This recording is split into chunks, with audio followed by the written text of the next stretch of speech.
आम नवरंगपुर जिलापाल ऑफिस सामने बसवार कारण हूँ जानते जे गुआली बेड़ा झरीगाँ तहसिल अंतर्गत प्रति माझीर जड़े जमी को जड़े अण आदिवासी को हस्तांतरित करने जिला प्रशासन प्रेसर पकाउं यार प्रतिवाद आम जिलापाल ऑफिस मिशीलु जिलापाल महोदय को से कहले आम 15 दिन टाइम दिंतु जे आपण को भली भाव में आदिवासी जमी को जड़े अण आदिवासी को डेलीवरी देवाई बाहरी सरकार नियम अच्छी 1956 मसीह आज पर्यंत जी आदिवासी जमी अण आदिवासी आयत्तर अच्छी कि ट्रांजेक्शन होती पुंखानुपुंख तदंत कर आदिवासी को फेरवाई नियम थिला बेले आपण कि आदिवासी जमी को जड़े अण आदिवासी को डेलीवरी देवाई बाहरी या पूर्व शह शह केस अच्छी जोड़ा कि ओएसटीपीआर केस आप सब ब्लड पड़ी एपर्यंत कार्यकारी होना एवं कौन सी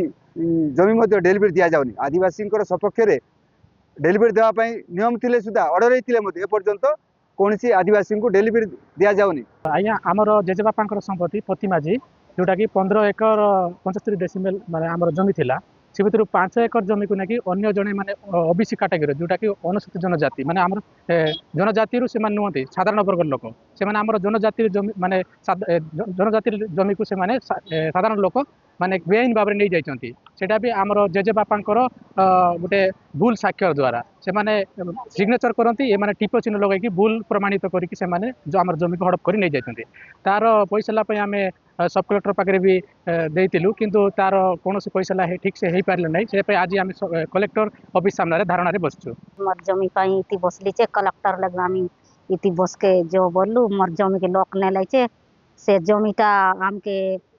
कथाटा ठीक ना एले आम ताने मासे बोलले फन आम बसी रहबो मोर पूर्व कथा एले आम जीवो लोक तो कैसे चोरी कर लाइचे आमर जमी के चोरी ये कार्तिक गौड़ चोरी करला आमर जमी के आमर आदिवासी लोकर जमी के कार्तिक चोरी करला चोरी माल इति फाल जाल करिए का इता ने मोर जमी बोली टिप मारी इति फाल जाल कर देला।